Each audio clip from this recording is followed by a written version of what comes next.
Maharaj, assembled monks, scholars, academics, students. It is always an enormous privilege to speak at a seminar of this kind with its range and focus, but a particular honor to be at the Ramakrishna mission. আপনাদের সবাইকে শ্রদ্ধা। This is truly one of the great humanitarian institutions of the world,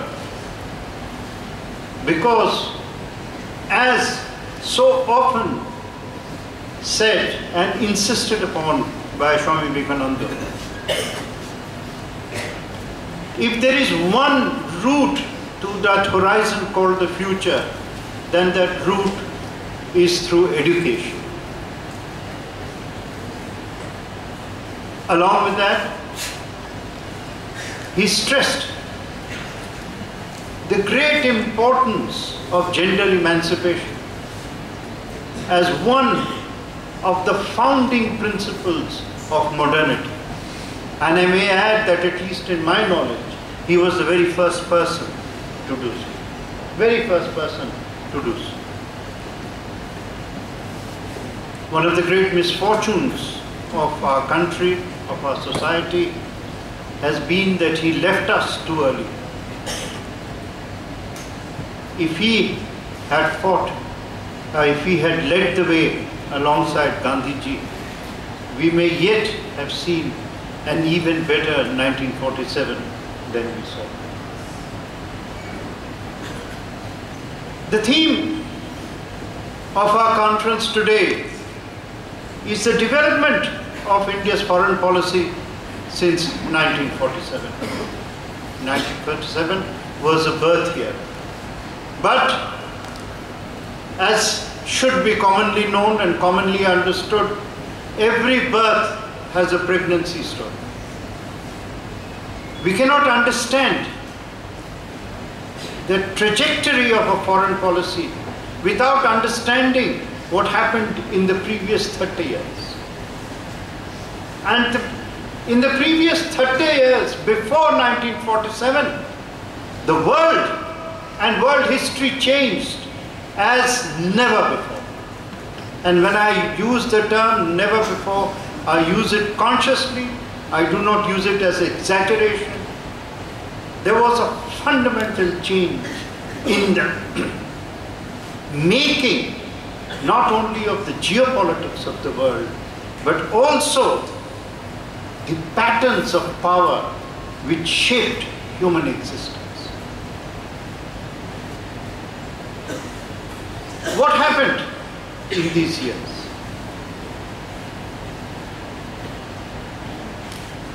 By 1918, after World War I, the most significant, in historical terms, consequence of World War I was not the shift of power between the antagonistic forces from one side of Europe to the other, but a fact that was not immediately recognized, but which rose sharply in the consciousness of the world very, very quickly after that. World War I was not a war fought all over the world. Its main battlefields were Europe, but its consequences were worldwide. And what were the principal consequence of that? That war marked a watershed moment because it ended the age of empires. There was no empire left after World War I. A process that had begun 100 years before that. It was not, in history actually, a generation disappears in a blink of an eye. For 100 years, the political formations that had created whatever stability existed had been created alongside the geopolitics of empires. But suddenly, World War I marked I mean, I'll just give you a brief example. I don't think we have sufficient time to go into more details. But you can see actually the process begins in Latin America with the Simon Bolivar movement and its challenge to Spain. And then quickly takes on many other dimensions. In fact, I wonder that if in 1857 Indians had defeated the British, then legitimately, logically, India would have been in the forefront of this movement, but we had to wait for 100 years or 90 years more. But between the Bolivarist movement and 1918, every single empire disappeared. The Japanese, I'm just going not in chronological order, but simply in spatial order. The Japanese, the Chinese, the Indian, the Tsarist, the Ottoman, the Persian, the German, the Spanish, the Portuguese, the Dutch, every single empire began to disappear from the earth. And what was left was, of course, the leftover was the age of colonization. That didn't end. But what did begin in 1918 and 1919, 1920 was the challenge to colonization. The challenge to colonization was experienced in 4 great public movements. Of course, we know about public movement, the non-cooperation movement, or the Khilafat movement, or whatever you might want to call it. But in Indonesia, there was a similar movement. In Iraq, there was a similar movement. In Egypt, there was a similar movement. Everywhere, the people were rising up. Now, what was unique? What was unique to the challenge to colonization? Previous empires had been defeated, including in World War I, by other empires. But the challenge to colonization did not come from governments. It came from a new formation, a new existence, and a new reality which shaped the 20th century, and that was the power of the people. Gandhi was the first among those who led a movement based on mass, on raising the mass mobilization. The importance of this is understood only if you see the relationship between mass mobilization and the formation and the next formation of political space. Because from here emerges something that we now take for granted, which is the nation state.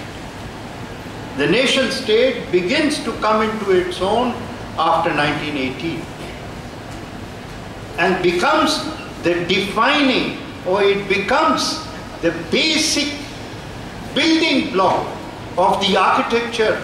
Again, I would use only comparative stability, because stability by itself is still unknown, but comparative stability of the architecture of the 20th century. And from these movements, I am not disclosing secrets, but I am very tempted to say that when Gandhiji began his movement, Lord Sinha, whose name is still adorns the road, and he was just speaking conventionally, I don't blame him, because that was what the conventional wisdom was. Lord Sinha was, I think, then the law member of the Viceroy's Council. And when Gandhiji came, he famously said, what does this man in a dhoti think he is doing? The British Empire will last 400 years. But when the British Empire met the challenge not of sultans, not of maharajas, not of nawabs, not of kings, but met the challenge of the people, this empire, which was supposed to last for 400 years, could not last for more than 30. It disappeared within 30 more years. That was the meaning of this new storm.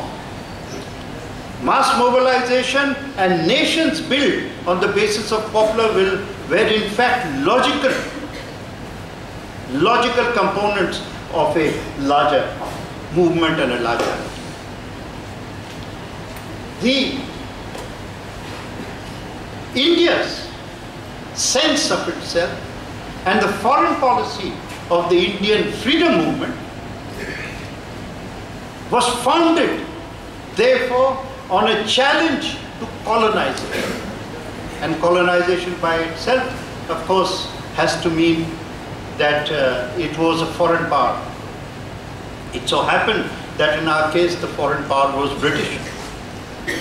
Colonization is qualitatively different from the age of empire, because the age of empire still retained a vested interest in the local economy, because the kings and the maharajas and whoever it is were never antagonistic to the local economy. Colonization was the transfer of resources from the colony to the mother country. That was the great difference. According to the rise and fall of nation states, Paul Kennedy teaches at Yale University. According to him, in 1750, India had 24% of world manufacturing output. 24%. Do you know that almost every name for cloth used across the world comes from Bengal? Where do you find it? Go to a very interesting book called Hobson-Jobson's Dictionary. And there it is recorded. Because all the best cloth was made here. And this had been part of a history for a very long time. Livy's History of Rome, when he writes about Julius Caesar's time, he says that there is an Indian bazaar in Rome. And he weeps. He says that the ladies of Rome are wasting the gold we have conquered from elsewhere and sending it to India in return for silk. That was the strength of Indian manufacture and Indian trade. And why would the Portuguese come down, just down this river to Bandel, where I think you studied near Mawson College, closely followed by the Dutch, and then followed by the French, and then followed by Danes, and then followed by others. The English, of course, came last. Nobody comes to conquer a poor country. Who wants to conquer a poor country? The conquest must be worth the investment that you make on the army. So this massive transfer of wealth that took place was the basis of many of the components of Indian foreign policy, where a stand against colonization and the first cousin or the direct child of colonization, which is neo-colonization, formed the basis of the first. But there was a very significant departure which could have only emerged from India. You know, the same syndrome which asked the question, how do you defeat the British? After all, this was the basic question which entangled the minds of Swami Vivekananda, of that generation that preceded, the generation that controlled the fortunes of the 19th century. And the first inklings, how I wish that Gandhiji had met Swamiji in here, right here, when he came here in 1902 to meet him, but found that Swamiji was ill and had moved to his Calcutta house and could not. But the first inklings of change emerged, the stirrings of a great new idea emerged out of here. And what was this? That India could defeat the British not with the help of British ideas, not with the help of armies, but with the power of something uniquely Indian, and that is Ahimsa. And it stunned the world to discover that the mightiest empire known to man could be felt by an idea that nobody had had the courage to discover before or to be inspired by before. But the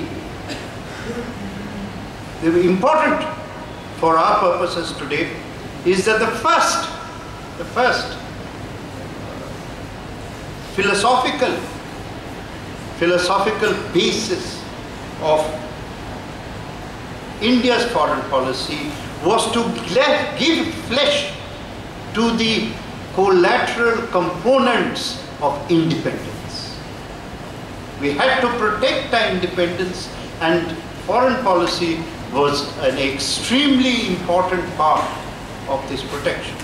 And this got enunciated soon enough in 1946 at the Asian Relations Conference that was held in India, where we began the leadership of the anti-colonial or the removal of colonization. But what was uniquely Indian about it was that we challenged the British, but we never hated the British. We took a clear distinction between the people of Britain and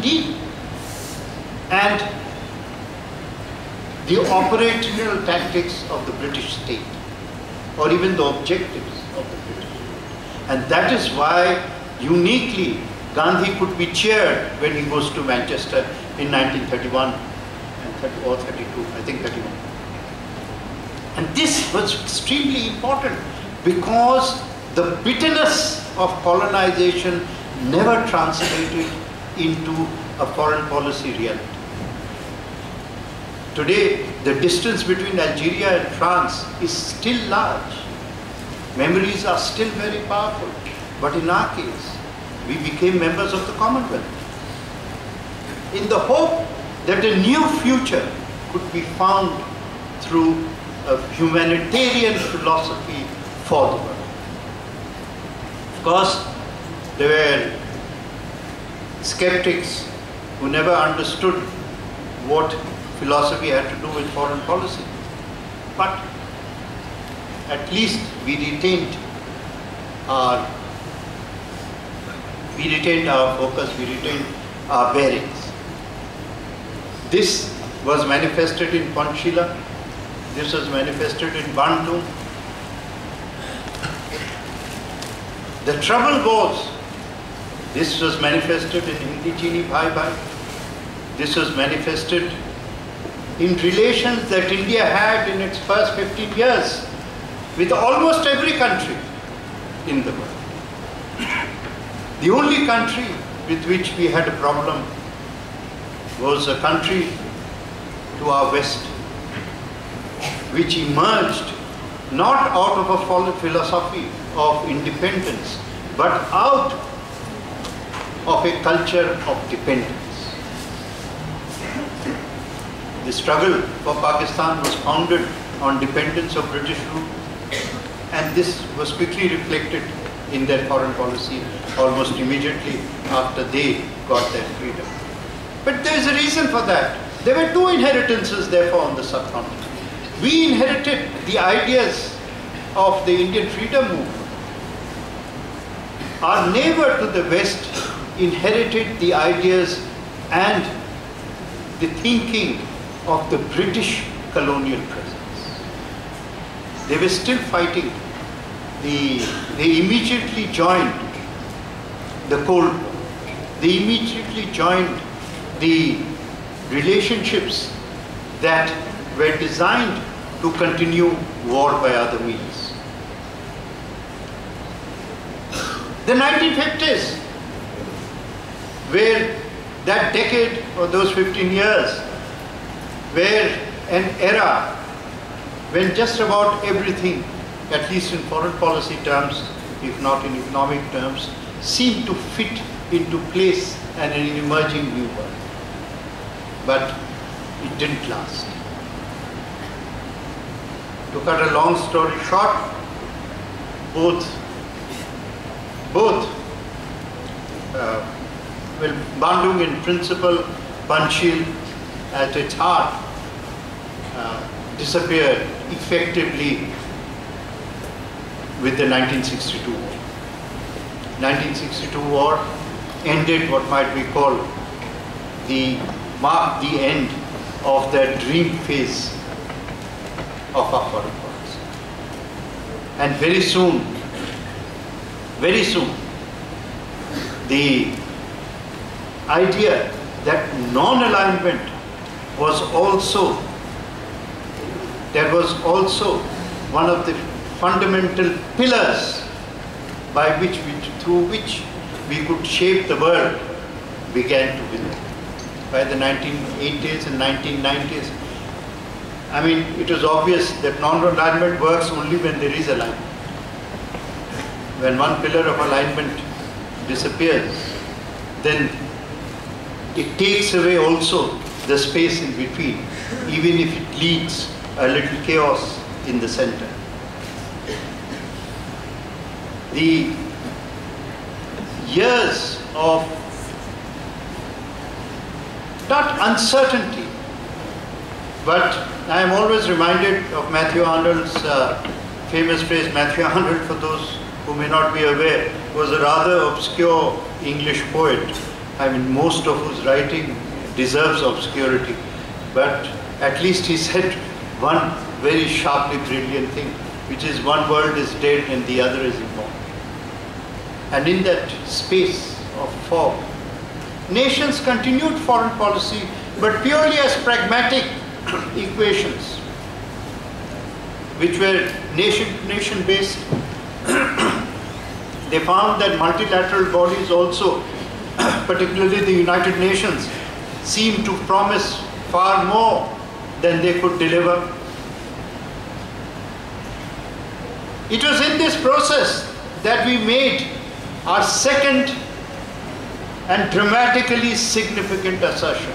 It was made by the Vajpayee government when we decided that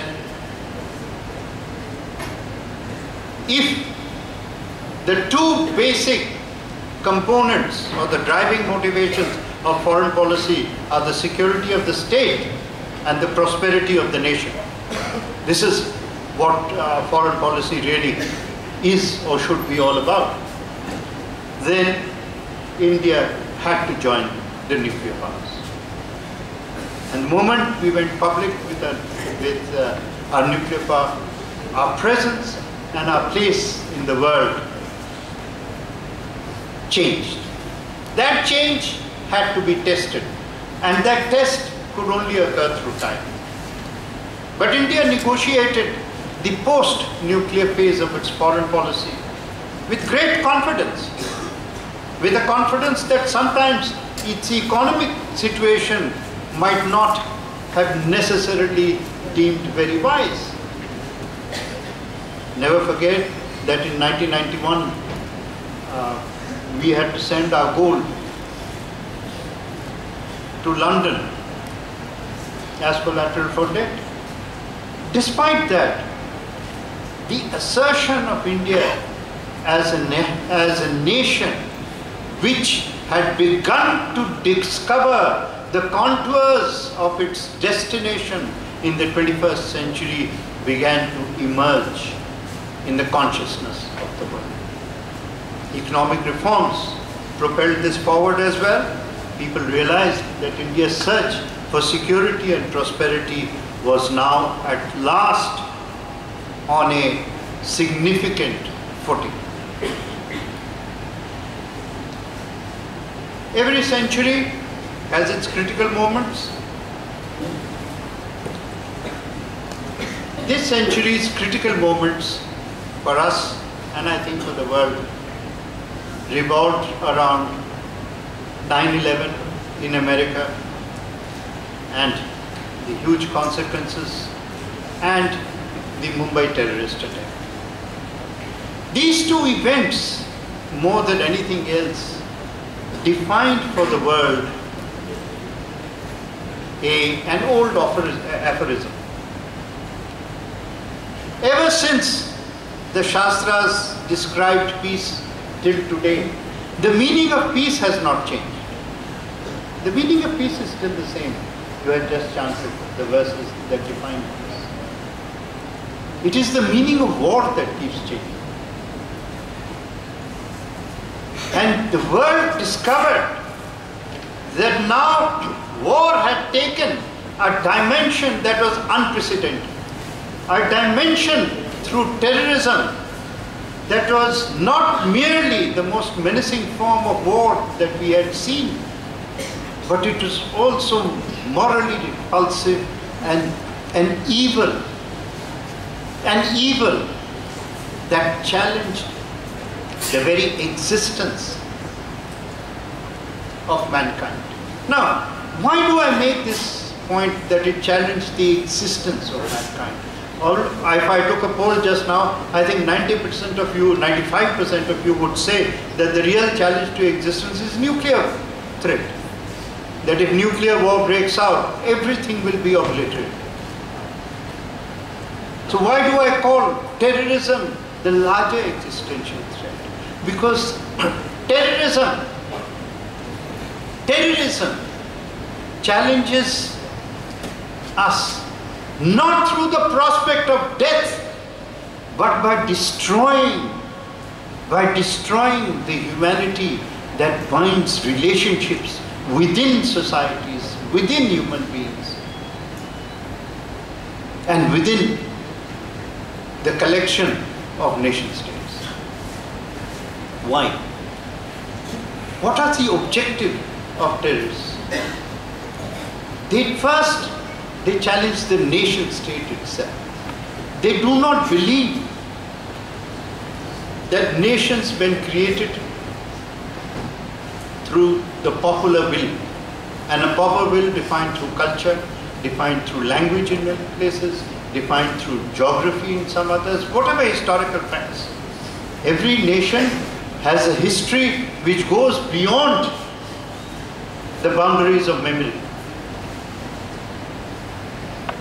Only very limited and nations which fail have a starting point to memory. Only nations. We in India are the sum total of all our histories. And that is the strength and beauty of our country. But they challenge the nation state because they believe that political space should be defined by religion and not by popular. And they destabilize the nation state through a weapon whose power is increasingly being recognized every day in bits and pieces or on a large scale. That they divide not simply nations, but they divide human beings, neighborhoods, through that poison of fear and suspicion. And once fear and suspicion take over man, then all you get is social chaos. You do not get the harmony through which we can move from one point to the head. There is no future in chaos. So this is an extreme danger which fortunately people are beginning to realize.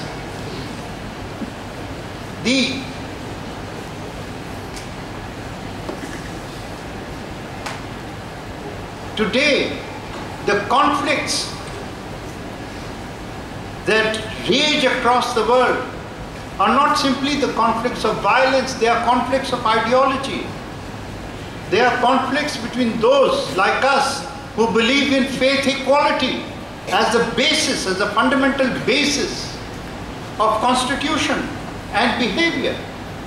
I have to remind people, and I'm always happy to do so all over the world, that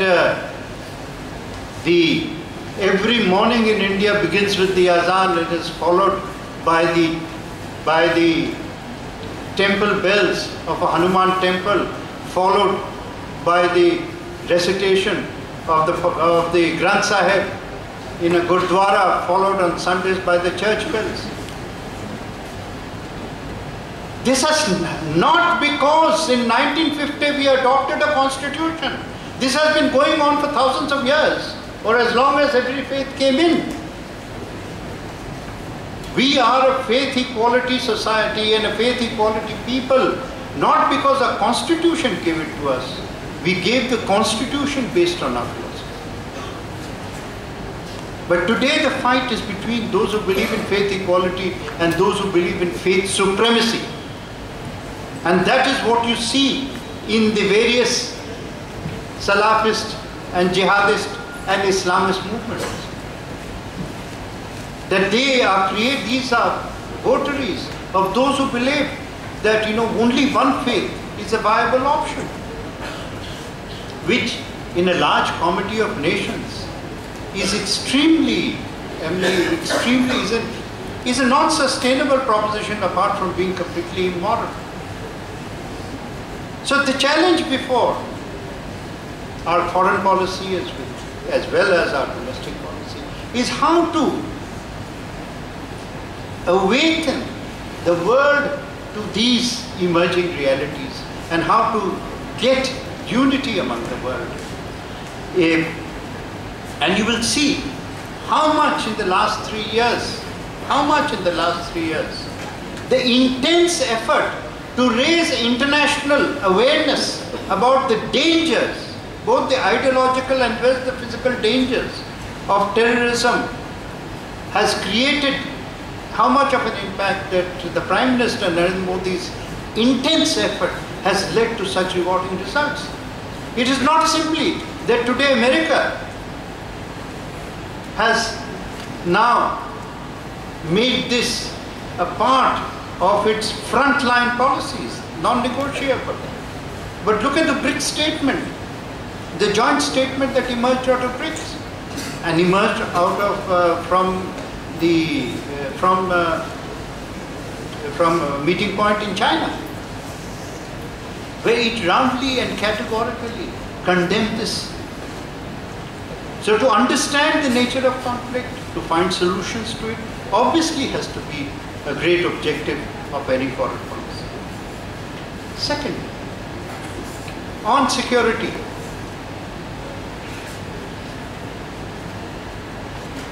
We often say, and this is how we explain it, that when we in India say that we have a defense ministry, we actually believe in the words that we use.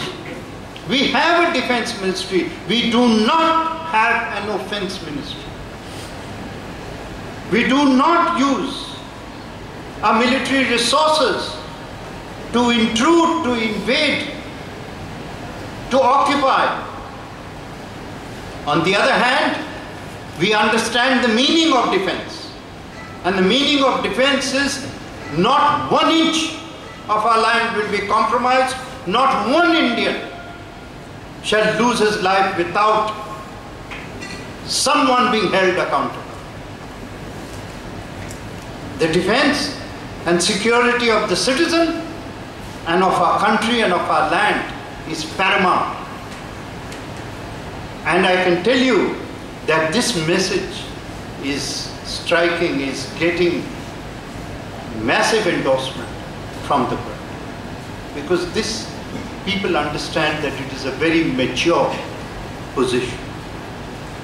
You can see over and over again, I will not like to be specific, but over and over again, when we hold our ground, the Prime Minister makes it clear that we will hold our ground. We do have no desire to be covetous, but on the other hand, we have absolutely will not neither appear nor be weak. And this, if accompanied by the maturity of silence, people hear silence as well, raises the understanding of what we are all about.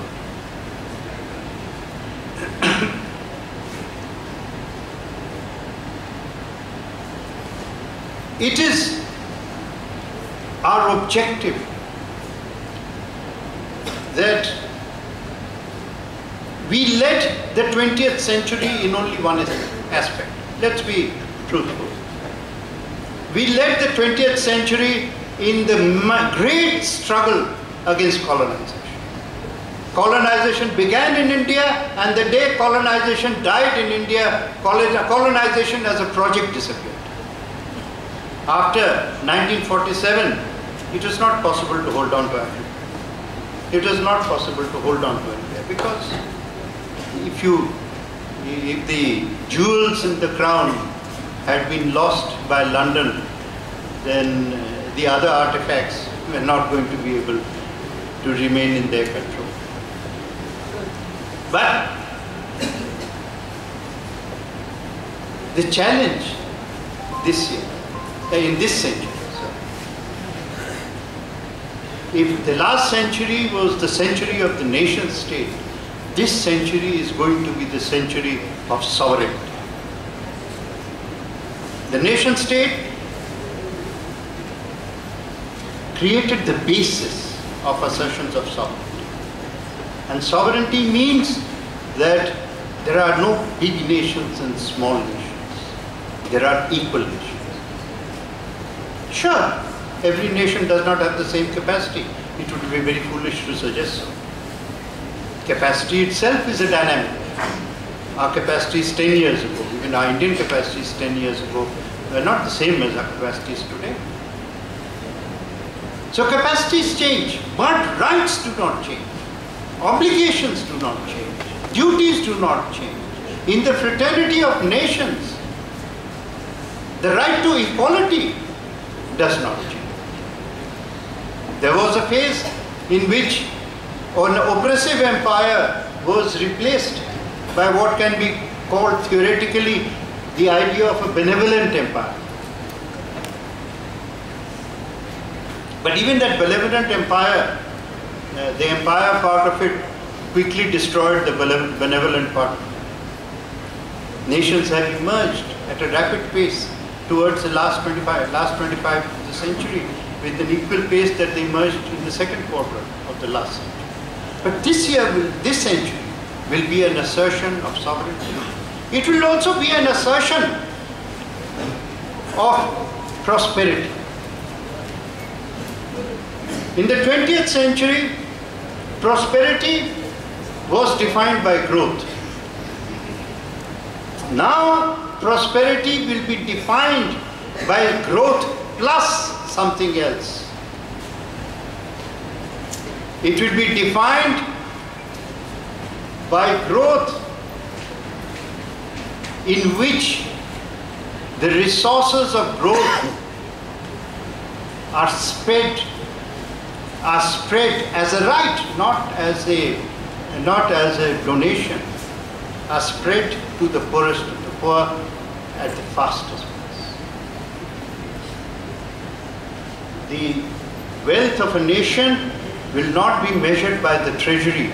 The wealth of a nation will be measured by how much, to what level you have eliminated, by whether you have eliminated poverty or not, by whether you have changed the quality of lives of the poor or not, by whether you have turned women from being a second-class citizen, frankly, not worse. That is what historically we have turned women into. To whether they are going to get an equal place in the vanguard of progress or not. And if you see the latest statistics which are now emerging, you find fascinating realities. I will give you just one. Mudra. I don't know how many of you know about Mudra or not. And if you don't know about it, then I'm actually very happy.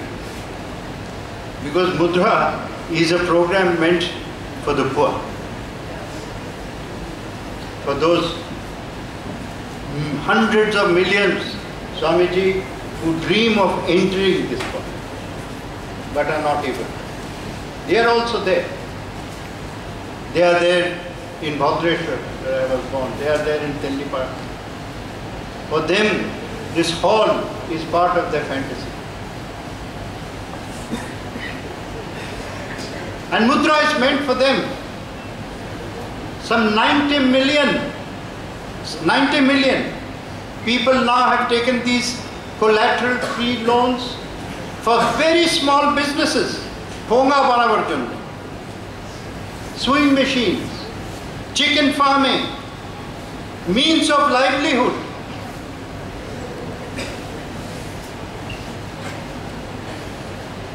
78% of those who have taken these loans are women. There is a massive, massive revolution taking place whose consequences we will see only 5 years later. Because, my friends, the difference between investing in men and investing in women is actually very, very simple. If you invest in men, you invest in a salary. You invest in women, you will invest in the future. Why do I say this? Because I cannot think. I have been privileged in my present job and even in my previous incarnations to travel intensively across the world. I have gone to just about everywhere except Antarctica and Arctic. And that too, Arctic I came close to. But you can go to anywhere in the world, any religion, any color, any ethnicity, any religion, heaven knows any difference. And you will never find a mother who will eat before she has fed her children. You cannot find them. Not possible. Not possible. On the other hand, every father will turn up, say, "Onek kaj korechi, dekhcho na hamara gamache, ekhuni khete." That's a fact. Let's accept it. But the men have been in charge of the economy. And you will not get transformation until we change the balance of power. Until we get economic emancipation. This is what Swamiji said. He said it in a metaphor. That give me 50 women and I will get freedom. Give me 5,000 men and I'll have to still struggle. So what I'm broadly saying is that there is a great surge that is taking place under the leadership of the present Prime Minister, who is actually breaking glass ceilings, which have trapped us for so long. The trouble is that there are very, very, very strong vested interests who would want to retain those glass ceilings. It's not easy. It's not easy to break them. Well, not the subject of this talk, but one of the biggest glass ceilings is tax compliance. People don't want to pay tax. And you can't get the resources required for poverty elimination without an honest society in which we all contribute. So anyway, the point is that we are creating our objectives, our national objectives clearly are around security and prosperity. And our foreign policy is geared around these two fundamental objectives. The economic partnerships and relationships that we are building are literally the most important bridges in our interconnectivity. Our interconnectivity with the Arab world now is phenomenal. It is built on an increasingly shared comprehension of where the problem lies and where the opportunity lies. We have now a remarkable reality. You know, another actor, borrow problem, that unless the news is bad, it doesn't get space. We must be the only country, I can't say for certain, but probably are, the only country which has friendships and partnerships across binaries. I'm not going to mention names, but think about it. It's because people know that we have no vested interest and no intrusive interest. We have a self-interest. Of course we have a self-interest. Why should we not have a self-interest? But we have reasonable and rational ways of trying to achieve it. We understand, as the Prime Minister has said, that the best form of prosperity is shared prosperity. The first sharing is internal. The second sharing is with partners across the world. There is no insular prosperity. And it is these interlinkages that propel us. We urge very strongly that if the world wants to believe in multilateral institutions, then it must understand that the world in which institutions like the United Nations were born have been replaced by a world of 2017 and 2018. The 5 victors of World War II cannot continue to control the decision making across the world through the veto power. You know, power is not the right to give orders. Power is the ability to have them obeyed. And if the power of the Security Council becomes impotent because it has become irrelevant, then it is not the world which will change, but the Security Council will collapse. I said the other day, I don't often give interviews, but in an interview in BBC, I said, you know, 2030 will also see the 100th anniversary of one institution whose name everyone has forgotten. It's called the League of Nations. Does the United Nations want to become another League of Nations? If it doesn't, it had better start changing itself right away. Otherwise, who will remember? Does anyone remember League of Nations? So, in this search for a cogent, logical,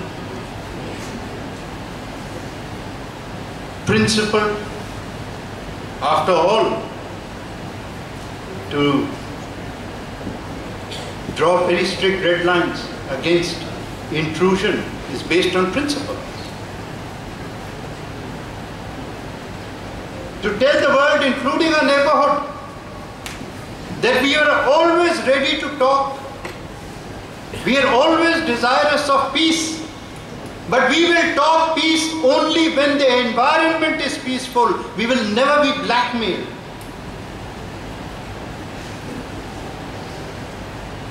It's an extremely important message. To the east of you, not too far away from here, is Bangladesh. With Bangladesh, we have sorted out a problem that seemed intractable for 70 years. How did we do it? We did it because both sides decided the rational way forward is peaceful. It is this message we keep giving over and over.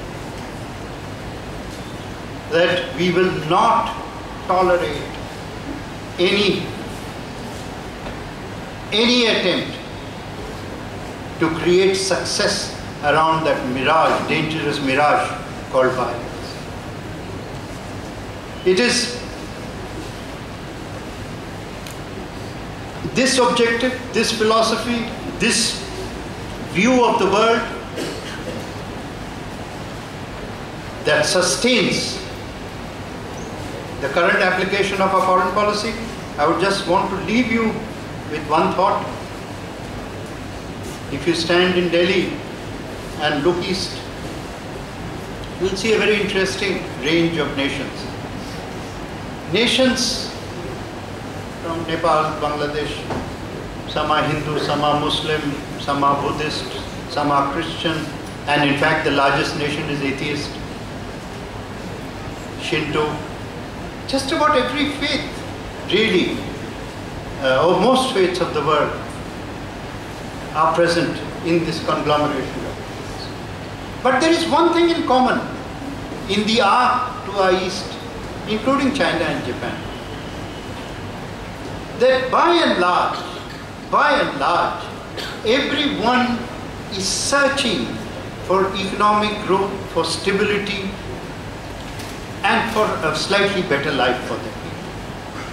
If you look to the West, you find something startlingly different. You have to count on the fingers of one hand how many governments are totally in charge of their geography. It doesn't mean that where governments are not in charge, there is a vacuum. Politics, like nature, was a vacuum.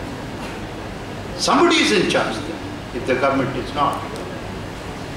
It may be a militia, maybe something else. As you have seen in ISIS, seen in Taliban, the war between such forces of chaos and destabilization